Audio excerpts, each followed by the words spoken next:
Bonjour à tous et bienvenue sur Aquazen. Aujourd'hui je vais vous faire part d'une petite technique que j'ai mise en place pour faciliter mes changements d'eau, histoire de moins me faire mal au dos et ne pas avoir à porter mes bidons d'eau et éviter de me mettre dans des positions périlleuses. J'ai donc récupéré une pompe de remontée dont je ne me servais plus, que j'ai branchée sur un petit montage auquel j'ai mis un petit interrupteur de manière à pouvoir commander le remplissage de mon bac.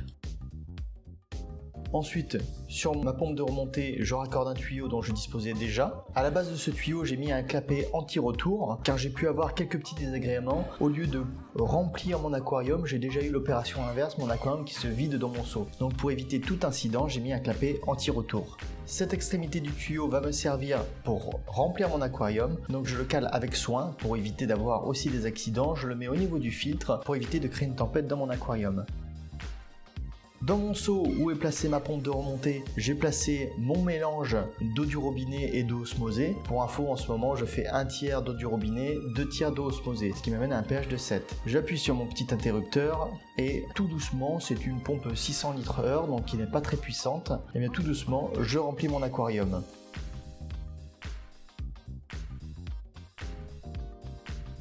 Alors mon seau fait une dizaine de litres. Si par exemple je dois faire un changement d'eau de 15 litres, je mets d'abord mon tiers d'eau du robinet dans le seau, je complète avec un peu d'eau osmosée. Si je mets pas toute mon eau osmosée, ce n'est pas grave, je la rajoute au fur et à mesure que le niveau d'eau baisse dans mon seau. C'est toujours moins périlleux que de monter sur une chaise pour remplir son aquarium. De plus, si le niveau d'eau est trop faible dans le seau, eh bien la pompe va aspirer de l'air et non pas de l'eau.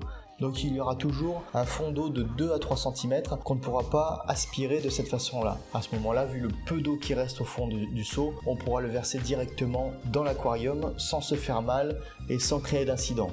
Donc le remplissage se fait tout en douceur, tranquillement, sans problème, sans risquer d'en mettre à côté. Il faut juste faire attention, et ça m'est déjà arrivé, que le tuyau ne glisse pas de l'aquarium, et à ce moment-là c'est assez embêtant parce que l'eau peut se déverser dans la pièce. Donc toujours rester attentif, restez pas trop loin. Au besoin, je recomplète mon seau de manière à continuer le remplissage.